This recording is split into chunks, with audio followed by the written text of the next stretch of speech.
నమస్తే welcome to KK news నేను శ్రీదేవి ఏపీలో పారిశ్రామిక అభివృద్ధి పెద్ద ఎత్తున జరుగుతోందని ప్రభుత్వం చెబుతోంది. తద్వారా ఈ రాష్ట్ర స్వరూపమే మారిపోతోందని చెప్పుకొస్తోంది.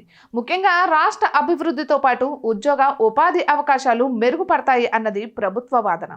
అయితే రాష్ట్రంలో పెద్ద ఎత్తున పరిశ్రమల ఏర్పాటు ద్వారా లక్షలాది మంది యువతకు ఉద్యోగాలు కల్పిస్తామని కూటమి ప్రభుత్వం చెబుతోంది. గత 2 రోజుల క్రిందట ప్రధాని మోదీ విశాఖలో 2 లక్షల కోట్ల ప్రాజెక్టులకు సంబంధించి శ్రీకారం చుట్టారు.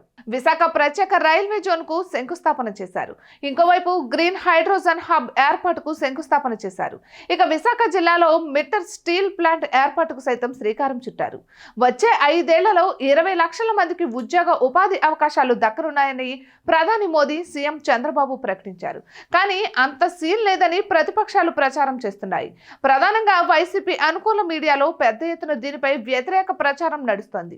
అనకాపల్లి సమీపంలో నక్కపల్లి రాజయ్యపేట వద్ద ఆల్సలార్ మిట్టర్ కంపెనీ భారీ స్టీల్ ప్లాంట్ ఏర్పాటుకు నిర్ణయించింది. ఇక జపాన్ కు చెందిన నిప్పన్ స్టీల్స్ తో సంయుక్తంగా ఇక్కడ ప్లాంట్ ఏర్పాటుకు ముందుకు వచ్చింది. ఇక దాదాపు 2200 ఎకరాల్లో 70,000 కోట్ల రూపాయల పెట్టుబడితో ఇక్కడ ప్లాంట్ ఏర్పాటు చేయనుంది. 2029 నాటికి మొదటి దశ ప్లాంట్ పూర్తి చేయాలని భావిస్తోంది. అయితే ఈ ప్లాంట్ నిర్మాణ సమయంలో 25,000 మందికి, నిర్వహణకు 20,000 మందికి ఉపాధి లభించే అవకాశం ఉంది.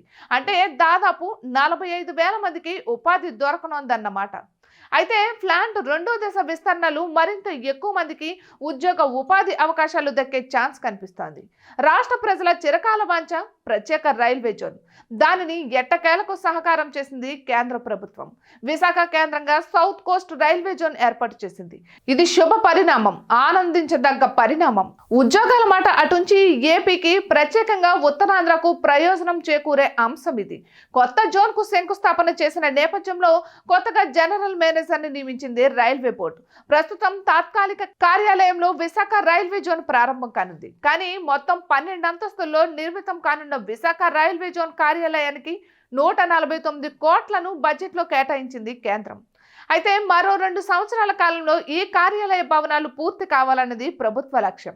రైల్వే జోన్తో అనేక రకాల ప్రయోజనాలు ఉన్నాయి. ప్రయాణికులతో పాటు ఉద్యోగులకు వసతులు మెరుగుపడనున్నాయి. మరిన్ని రైల్స్ అందుబాటులోకి రానున్నాయి. సమస్యలు సైతం వీలైనంత త్వరగా పరిష్కారం కానున్నాయి. ఇక ప్రమాదాలతో పాటు ప్రకృతి వైపరీత్యాల సమయంలో వీలైనంత త్వరగా సహాయక చర్యలు అందే అవకాశం ఉంది. ఇక ప్రత్యేక పర్వదినాల సమయంలో ప్రత్యేక రైళ్లను నడిపేందుకు అవకాశం ఉంటుంది. ఫోకస్ డెవలప్మెంట్ ఖచ్చితంగా జరుగుతుంది. ప్రజా రవాణాతో పాటు గూడ్స్ రవాణా కార్యకలాపాలు మరింతగా మెరుగుపడతాయి. ఆర్థిక అభివృద్ధి పెరుగుతుంది. స్థానికులకు ఉపాధి అవకాశాలు మెరుగుపడతాయి. ఇటువంటి మరెన్నో వీడియోస్ కోసం కేకే న్యూస్ తెలుగు ఛానల్ ని సబ్స్క్రైబ్ చేసుకోండి.